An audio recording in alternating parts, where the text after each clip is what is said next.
الحمد لله الحمد لله وكفى وسلام على عباده الذين اصطفى خصوصا على أفضلهم وخاتم النبيين محمد الأمين وعلى آله وصحبه أجمعين. أما بعد فأعوذ بالله من الشيطان الرجيم. بسم الله الرحمن الرحيم.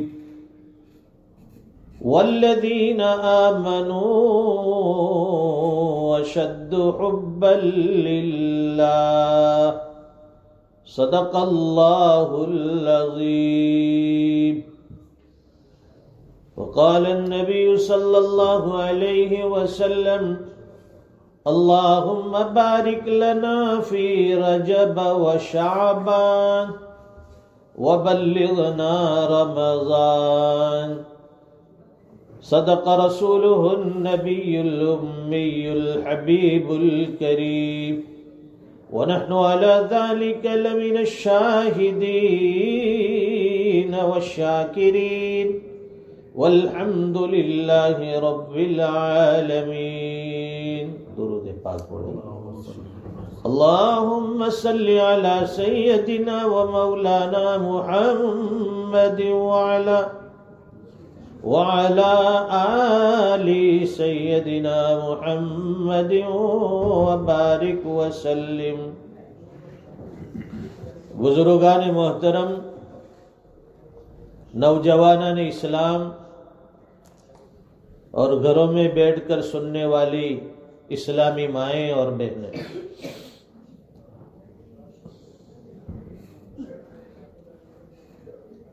انسان اپنی دنیاوی زندگی میں بہت سے حالات سے گزرتا ہے.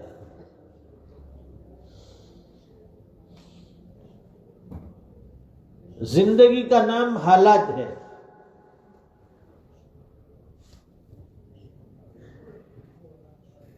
چاہے وہ غریب انسان ہو، مڈل کلاس ہو، یا امیر رئیس آدمی ہو، سب کے اوپر حالات ہیں. غریب یہ سمجھتا ہے کہ میں ہی حالت میں ہوں، میں ہی پریشان ہوں، میں ہی مصیبت میں ہوں، میں تکلیف میں ہوں. پیسے والوں کو کوئی تکلیف نہیں، کوئی پریشانی نہیں. جو پیسے والا ہوتا ہے وہ یہ سمجھتا ہے کہ دنیا میں سب سے زیادہ پریشان میں ہوں، کیونکہ غریب آدمی کو کوئی فکر نہیں ہے. 2 وقت کھانا مل گیا تو وہ سکون سے کھا کر آرام سے سو جاتا ہے. مزدور قسم کے لوگوں کو دیکھا ہوگا آپ نے، دیہاتوں میں، گاؤں میں، ویلیج میں. ان کی زندگی سادہ، کھانا سادہ. بلکہ ہمارے ایشیائی ملکوں میں کھیتوں میں روٹی کے اوپر پیاز رکھ لیتے، آنین، ایک آدھ مرچ ہوتی، ہاتھ سے اسے توڑتے ہیں، روٹی کے ساتھ وہ پیاز کھا لیا، مرچ کھا لی. یہ دوپہر کا لنچ. رات میں بھی جو مل گیا کھا لیا، کھا کر سو گئے. گھر کے دونوں دروازے کھلے ہوئے، اوپن. کیوں؟ اس کے پاس کچھ نہیں ہے، چوری کا کوئی خطرہ نہیں ہے. چور ایک دروازے سے آئے گا، دوسرے دروازے سے نکل جائے گا. بھائی تلاش کر لے، جو کرنا ہو کر لے. بلکہ جاتے جاتے اس کے دل میں بھی رحم آ جائے گا کہ بیچارے کے پاس کچھ نہیں ہے، تھوڑا کچھ میں یہاں رکھ کے چلا جاؤں. تو دنیا کا ہر انسان سکون کی تلاش میں ہے. اطمینان چاہیے سب کو کہ سکون ہمیں کہاں ملے. اب ظاہر ہے کہ ایمان والے کا تو یہ یقین ہے کہ سکون اللہ کے ذکر میں اللہ نے رکھا ہے، اللہ کی یادوں میں رکھا ہے، دین اسلام پر چلنے میں رکھا ہے، شریعت کے احکام پر عمل کرنے میں سکون ہے۔ قرآن کریم میں اللہ فرماتے ہیں الا بذکر اللہ تطمئن القلوب، خوب آگاہ ہو جاؤ، دھیان سے سنو کہ اللہ کے ذکر میں اللہ نے سکون رکھا ہے۔ سکون وہ ظاہری فیس سے سکون معلوم نہیں ہوتا ہے، آدمی اندر سے بہت پریشان ہے لیکن وہ اپنا فیس جو ہے اسمائلی فیس، بھائی ہنستا چہرہ، مسکراتا چہرہ، یہ اللہ کے نبی کی سنت ہے مسکراتا چہرہ رکھنا۔ تو ظاہر میں ہم یہ سمجھتے ہیں کہ یہ تو ہمیشہ ہنستا مسکراتا ہے، بیچارے کو کوئی غم پریشانی نہیں ہوگی، لیکن اندر سے بہت دکھی ہوتا ہے۔ ہم سکون جو کہتے ہیں نا وہ سکون قلبی، انسان کا دل مطمئن ہے، اسے راحت ہے، ظاہری کوئی تکلیف بیماری پریشانی نہیں ہے، اسے سکون قلبی کہتے ہیں۔ یہ اللہ والوں کو حاصل ہوتا ہے، جن کا دل ذاکر ہوتا ہے، قلب ذاکر ہوتا ہے، زبان شاکر ہوتی ہے، ایسے بندے جو ہیں مطمئن ہوتے ہیں، انہیں سکون اللہ تعالیٰ نصیب فرماتے ہیں۔ اہل اللہ کی مجالس میں وہ سکون میسر ہوتا ہے۔ بادشاہ ہوتا ہے، لوگ سوچتے ہوں گے کہ اس کو تو کوئی پرابلم نہیں، یہ تو کنگ ہے، اس کو کیا پریشانی، ہر چیز اس کے پاس موجود، گھر میں بیٹھا ہے اور اس کے اکاؤنٹ میں پیسے آ رہے ہیں، ادھر سے ٹیکس گیا اس کے اکاؤنٹ میں جمع ہوا، روڈ ٹیکس اس کے اکاؤنٹ میں گیا، وہ تو بیٹھا ہے بیٹھے بیٹھے ملینر، لیکن وہ بھی اندر سے پریشان، اسے بھی حالت ہے، اسے بھی تکلیف ہے، اسے بھی پریشانی ہے۔ یہ سیلیبریٹی ہوتے ہیں، سوچتے ہیں کہ پوری دنیا ان کو چاہتی ہے، ان کی کتنی عزتیں ہیں، لوگ ان کو کتنا پیار دیتے ہیں، لیکن وہ کہیں نکل نہیں سکتے۔ ان سے پوچھو کہ آپ سکون میں ہیں، کہ ہم سے زیادہ بدقسمت دنیا میں کوئی نہیں ہے، ہم اتنے پریشان، گھر سے نکلنا ہو تو پرمیشن لینی پڑتی ہے، سیکیورٹی ساتھ میں چاہیے، پولیس کی پرمیشن، پرشاسن کی پرمیشن، منسٹر کی پرمیشن، جہاں جانا ہو بتائیں گے فلاں جگہ جانا ہے، آگے گاڑی پیچھے گاڑی، ہم کسی سے کھل کر مل نہیں سکتے، کسی سے کھل کر بات نہیں کر سکتے، ہنسی مذاق نہیں کر سکتے، ایسی کوئی زندگی ہے؟ تو اس لیے غریب امیر کو سمجھتا ہے کہ یہ سکون میں ہے، امیر غریب کو سمجھتا ہے کہ یہ سکون میں ہے۔ دری جہاں کسے بے غم نیست، اس دنیا میں کوئی انسان ایسا نہیں ملے گا جسے کوئی غم نہ ہو، تکلیف نہ ہو، پریشانی نہ ہو۔ بھئی پہلے شادی نہیں ہوئی، شادی ہو گئی، اب شادی ہو گئی، سوچتے تھے کہ شادی کریں گے تو کتنا اطمینان ہوگا، گھر میں بیوی ہوگی، کھانا بنائے گی، آرام سے میں کھاؤں گا، آرام کروں گا، میرے ہاتھ پیر دبائے گی، یہ سوچ کے شادی کر لی اس نے۔ لیکن جب شادی کی تو پتہ چلا کہ ہو سب سے بڑی مصیبت تو یہی تھی۔ ایک جگہ مولانا نے جمعہ میں بیان کیا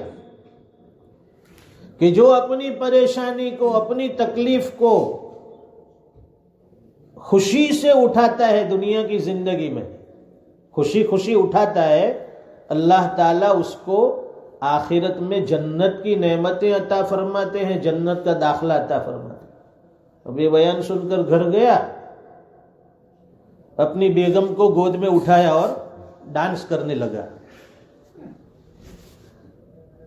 کبھی ادھر اٹھاتا ہے کبھی ادھر اٹھاتا ہے۔ وہ بیوی کہتی ہے کہ آج بڑے رومانٹک موڈ میں ہو، کیا بات ہے، جمعہ کی نماز کے بعد رومانس؟ مولانا نے کوئی بات کہی تو کہا، مولانا نے بیان میں کہا کہ جو اپنی مصیبت کو خوشی سے اٹھاتا ہے وہ جلدی جنت میں داخل ہوگا، اس لیے میں اٹھا رہا ہوں۔ تو شادی کرنے کے بعد لوگ سوچتے ہیں اطمینان ہوگا، پھر بچے ہوں گے، بچے بڑے کرنے کی فکر، جب وہ بچے چھوٹے تھے تو اچھے لگتے تھے، جب وہ بڑے ہوتے تو اب ان کی شادی کی فکر، ان کے جاب کی فکر، چلو ان کی شادی ہو گئی، تب بچے کے جو بچے آئیں گے وہ بھی ہم کو ہی پالنے پڑتے، وہ ہمارے بچے جاب کے لیے جائیں گے اور کہا کہ یہ نانا کے پاس، یہ دادا کے پاس، یہ دادی کے پاس چھوڑ دو۔ پیدا ہونے سے لے کر قبر میں جانے تک سکون نہیں ہے، انسان کے ساتھ حالات ہیں، اور حالات کے ساتھ چلنے والا انسان کامیاب ہے۔ حالات سے ہمیں بھاگنا نہیں ہے، حالات کا مقابلہ کرنا ہے۔ اور انسان کو اللہ تعالیٰ نے کیا بنایا؟ اشرف المخلوقات۔ پہلے دنیا سجا دی اللہ نے اور پھر انسان کو بھیجا۔ ایسا نہیں کہ پہلے انسان کو بھیج دیا پھر آہستہ آہستہ یہ بنایا وہ بنایا، پہلے اس کی ضرورت کی ساری چیزیں اللہ نے بنائی۔ ان الدنیا خلقت لکم وانتم خلقتم للآخرہ، اے دنیا کے بسنے والے انسان، تیری ضرورت کی ساری چیزیں ہم نے پہلے بنا دی، دنیا میں تیار کر دی تیرے ویلکم کے لیے، اور پھر اس کے بعد تجھے ہم نے پیدا کیا، تجھے بنایا۔ جب اللہ نے حضرت آدم علیہ السلام کا مجسمہ بنایا تھا تو مجسمہ بنانے کے بعد فرشتوں سے کہا کہ آدم کو سجدہ کرو۔ وَإِذْ قُلْنَا لِلْمَلَائِكَةِ اسْجُدُوا لِآدَمَ، حق تعالی شانوں نے فرشتوں سے فرمایا کہ آدم کو سجدہ کرو، یہ میرا حکم ہے۔ فَسَجَدُوا إِلَّا إِبْلِيسَ، سارے کے سارے فرشتے یک بارگی سجدے میں گر گئے، سجدہ ریز ہو گئے سوائے ابلیس کے۔ شیطان نے سجدہ نہیں کیا۔ کیوں؟ ابا واستکبر وکان من الکافرین، اس نے نہ کہا، انکار کیا، تکبر کیا، اور وہ نافرمانوں میں سے ہو گیا۔ انسان کے اندر تکبر آ جاتا ہے تو تکبر کی وجہ سے وہ اللہ کے دربار سے، اللہ کی رحمتوں سے محروم ہو جاتا ہے۔ شیطان کے اندر بھی تکبر آ گیا کہ میں آدم کو سجدہ کیوں کروں؟ وہ عابد تھا بہت بڑا، شیطان بہت بڑا عابد تھا، عبادت گزار، بہت بڑا عالم بھی تھا، لیکن عاشق نہیں تھا، عشق کی کمی تھی، اس لیے اللہ کے حکم کے سامنے وہ تعویلات کرنے لگا جا کہ میں تو آدم کو سجدہ نہیں کروں گا، اور تعویل کرنے لگا، اس لیے سجدہ نہیں کرتا ہوں، خلقتنی من نار وخلقتہ من طین، کیا آپ نے مجھے آگ سے پیدا کیا اور آدم کو مٹی سے پیدا کیا۔ آگ کی خاصیت یہ ہے کہ وہ بلندی کی طرف جاتی ہے، اور مٹی کی خاصیت یہ ہے کہ یہ پستی میں جاتی ہے، نیچے گرتی ہے۔ تو میں تو آدم سے افضل ہوں، ایک افضل کے مفضول کو کیسے سجدہ کر سکتا ہے؟ اس نے اپنی عقل لگائی، اللہ کے حکم کو نہیں مانا، سجدہ کرنے سے انکار کر دیا۔ اللہ نے فرمایا کہ ایسے نافرمانوں کا میرے یہاں کوئی کام نہیں ہے، نکل جائے یہاں سے، راندے دربار ہو گیا۔ اس لیے علماء نے لکھا ہے کہ ہمیشہ اپنے اندر عاجزی پیدا کرو، اپنی باتوں سے بھی عاجزی ٹپکنی چاہیے۔ بعض لوگوں کی باتیں جو ہوتی ہیں بڑی سٹرونگ ہوتی ہے، کڑوی کسیلی ہوتی ہے، وہ سامنے والے کو نیچا دکھاتے ہیں، اپنے آپ کو اونچا دکھانے کی کوشش کرتے ہیں کہ میں تو بہت اونچا ہوں، میرے پاس مکان بھی اچھا ہے، میرے پاس بزنس بھی اچھا ہے، میرے پاس گاڑیاں بھی اچھی ہے، اس لیے دوسرے کو وہ حقیر سمجھتا ہے مال کی بنیاد پر۔ اللہ والوں نے فرمایا کہ دیکھو مال بری چیز نہیں ہے، لیکن جو مال تمہارے اندر تکبر پیدا کرے، جو مال تمہیں اللہ کے راستے میں چلنے سے روکے، اللہ کی اطاعت سے روکے، پھر ویسا مال تو انسان کے لیے خسارہ ہے، فتنہ ہے۔ قرآن کریم میں اللہ فرماتے ہیں انما اموالکم و اولادکم فتنہ، تمہارا مال تمہارے لیے آزمائش ہے، فتنہ ہے، تمہاری اولاد بھی تمہارے لیے آزمائش ہے۔ مال بھی آزمائش ہوتی ہے، اس لیے جتنا زیادہ مال ہوگا دنیا میں بھی پریشانی اور آخرت میں پھر اس کا حساب دینا ہے۔ دنیا میں سنبھالنے کی فکر کہ کہاں مال رکھوں، کہاں لگاؤں، بزنس ہے تو بزنس میں فلاں کنٹینر آ رہا ہے، اس کو چھوڑانا ہے، مال کہاں اتارنا ہے، کہاں جمع کرنا ہے، یہ کوئی آسان چیز نہیں ہوتی۔ جتنا بڑا بزنس مین اس کے ساتھ پریشانی بھی اتنی، اور پھر سب مال کا حساب رکھو، آنے والا مال، جانے والا مال، بینک بیلنس کتنا ہے، اس اکاؤنٹ میں کتنا، اس میں کتنا، اس کا حساب، اور پھر اللہ کے راستے میں اس میں سے خرچ بھی کرنا ہے۔ جو واجب مقدار ہے اللہ نے فرض کیا ہے وہ زکوٰۃ بھی نکالنی ہے۔ تو مال اگر اللہ کی رضا کے ساتھ ہو اور وہ مال اللہ کے راستے میں خرچ ہو رہا ہے تو سمجھ لیجیے کہ یہ مال اللہ کی طرف سے ہمیں ایک نعمت ملی ہے۔ حضرت عبد الرحمن ابن عوف رضی اللہ تعالیٰ عنہ کو بہت مال دیا اللہ نے، انتقال کے بعد اتنا سونا تھا، کتنا سونا کہ جو تقسیم کیا تو کلاڑے سے توڑ توڑ کر دیا گیا تھا، اتنا سونا تھا، لیکن وہ اللہ کے راستے میں دل کھول کر خرچ کرتے تھے۔ حضرت عثمان غنی رضی اللہ تعالیٰ عنہ کے پاس بے شمار مال تھا، لیکن وہ بے حساب اللہ کے راستے میں خرچ کرتے تھے۔ ایک مرتبہ عید کے موقع پر اللہ کے نبی صلی اللہ علیہ وسلم عید کی نماز کے لیے جا رہے تھے۔ ازواج مطہرات نے پوچھا کہ آج عید ہے، گھر میں کچھ پکائیں گے، کھانا بنائیں گے، غریب آئیں گے، بیوہ آئے گی، یتیم آئیں گے، ان کو بھی دینا ہے۔ اللہ کے نبی نے فرمایا کہ میرے پاس تو کچھ نہیں ہے۔ آپ نماز کے لیے تشریف لے گئے، پھر جب نماز کے بعد واپس تشریف لائے تو دیکھا کہ سب ازواج مطہرات کے یہاں ماشاءاللہ دھواں نکل رہا ہے، آگ جل رہی ہے، کھانا پک رہا ہے، لوگ آ رہے ہیں، کھانا کھا رہے۔ اللہ کے نبی نے پوچھا کہ یہ کہاں سے آیا ہے؟ بتایا کہ یہ حضرت عثمان نے سب ازواج مطہرات کے یہاں مال بھیجا۔ تو یہ اللہ کے راستے میں خرچ کرتے تھے، اللہ کے دین کے لیے۔ یعنی کہ غزوہ تبوک کے موقع پر اللہ کے نبی نے فرمایا کہ بھائی مسلمانوں کو سواری کی بھی ضرورت ہے اور مال کی بھی ضرورت ہے۔ تو حضرت عمر رضی اللہ تعالیٰ عنہ کے پاس اس زمانے میں مال زیادہ تھا، بڑے خوش ہو گئے کہ آج تو میں ابو بکر سے بازی لے جاؤں گا، آگے بڑھ جاؤں گا۔ وہ جانتے تھے، دونوں جگری فرینڈ، دوست تھے، ابو بکر اور حضرت عمر۔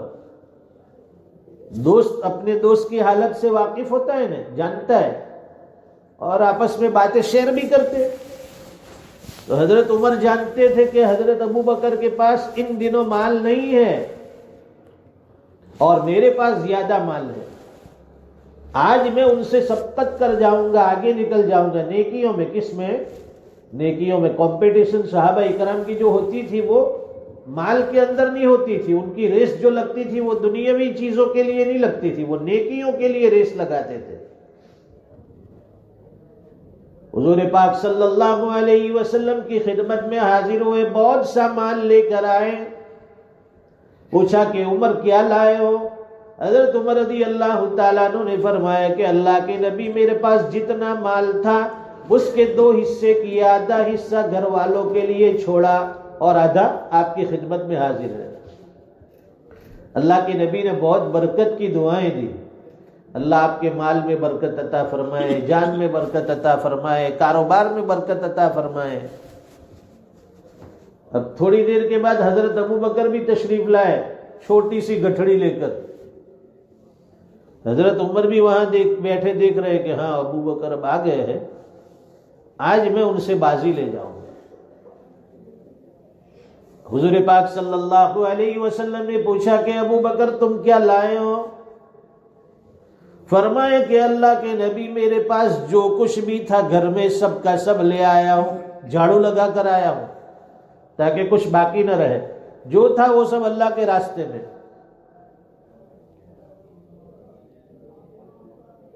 تو گھر والوں کے لیے کیا چھوڑا ہے؟ کہا کہ گھر والوں کے لیے اللہ اور اس کے رسول کو چھوڑ کر آیا ہوں، کچھ بھی نہیں ہے۔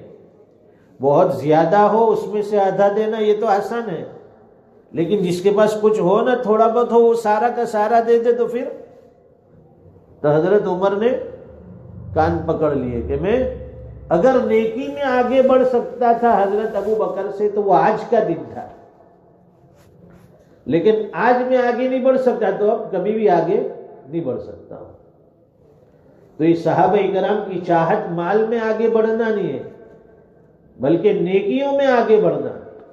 اور ہم آج کے اس دور میں ریس لگاتے ہیں دنیاوی اعتبار سے آگے بڑھنے کی کہ فلاں میرا پڑوسی، فلاں میرا رشتہ دار، اس نے دوسرا مکان خریدا میں بھی دوسرا خریدوں گا، اس کے پاس اتنے 1000 پاؤنڈ کی گاڑی ہے میں اتنے 1000 پاؤنڈ کی لوں گا، اس کا بزنس ایسا ہے میں اس سے بڑھ کر بناؤں گا، اس کے پاس کپڑے ایسے ہیں میں ایسے کپڑے لاؤں گا۔ تو یہ دنیا کی ہرس کہلائے گی، یہ دنیا کی طمع اور لالچ یہ انسان کو برباد کر کے رکھتی ہے۔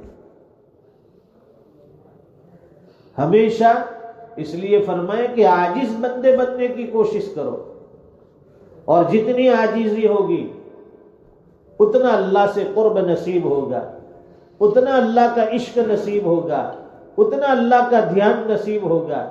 عاجز بندہ اللہ کو بہت پسند ہے۔ فرعون نے کیا تھا؟ تکبر کیا تھا، انا ربکم الاعلی، کہ میں تمہارا پروردگار ہوں، تمہارا پروردگار تو میں ہوں۔ تو اللہ تعالیٰ نے وہ آخری وقت میں ڈوب رہا ہے، لیکن پھر اس کو یقین آ گیا کہ نہیں، حقیقت میں رب موسیٰ کا رب ہے، میں موسیٰ کے رب پر ایمان لاتا ہوں۔ وہ سمندر میں غوطے کھا رہا ہے، جان نکل رہی ہے، لیکن اس وقت کا ایمان قبول نہیں ہوتا۔ الآن وقد عصیت قبل وکنت من الآن یعنی ابھی اس وقت، اب موت قریب ہے،